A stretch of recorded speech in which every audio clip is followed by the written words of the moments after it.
Hi there, I'm Seigonie Mohammed. You probably know me from CCN TV6, but tonight it's my pleasure to address you as a global Stocktake ambassador at the launch of Ireland's All-In for GST 2023. Now, in my field of work, I interact with people who have gone through some of the most severe weather events in the last decade across the region. These events are the main reasons for understanding why and how people cope. Think about it like this. If you ever experience an extreme weather event, it allows you to prepare for the next one. Now, I would know because it happened to me just a few months ago. Imagine being called to find out that your home is underwater in an area that has never flooded before. And this is where building resilience becomes important in climate change discussions. For too long, our generation has witnessed countries being reactive rather than proactive, such that they wait for something to happen and then they try to address it.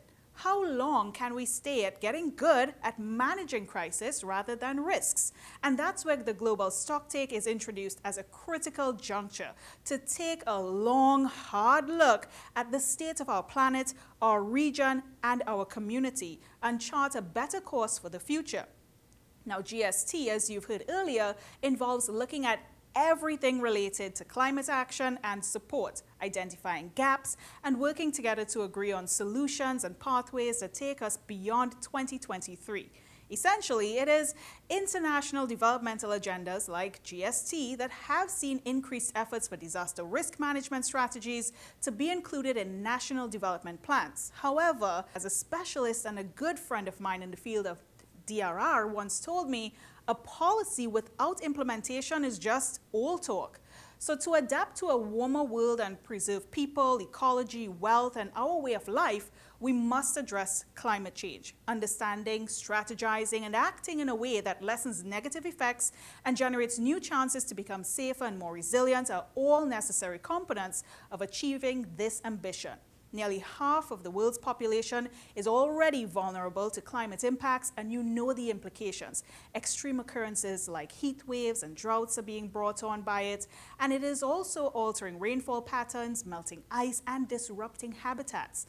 Due to climatic effects, the IPCC declared the need to accelerate the transition to green energy and transform agriculture and eating habits if it has any chance of making the necessary cuts in emissions across the world.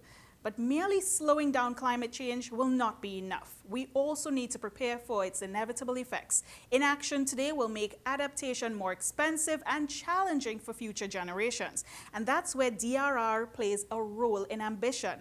Exposure must be minimized. Vulnerability must be decreased, and capacities for recovery and resilience must be increased to lower disaster and climate risks. People need to understand that risk is something that we need to manage, and when we employ structural and non-structural policies, we can reduce risks and vulnerability. Far too often, we are caught up in cycles of recovery and immediate response, but we never really deal with the risk. To change or adjust to something, we first need to understand it. The new way of thinking is that when people are affected, they need to be involved in building resilience. At-risk groups, especially poorer communities, are impacted severely. Think about the disabled, elderly, children. These communities are also at risk for climate change matters. And a lot of people are concerned about seeing after tomorrow, assessing the necessary resources to get them through just another day or another week, when many times their focus does not go beyond a week. But tackling DRR and climate change and ambition, it requires more time. The most crucial information is that small island developing states like Trinidad and Tobago needs to speed up the transition to the future, develop solutions, and enable conditions for citizens, communities, and regions to be better able to comprehend, plan for, and manage climate hazards as a result. But the management of anything requires discipline.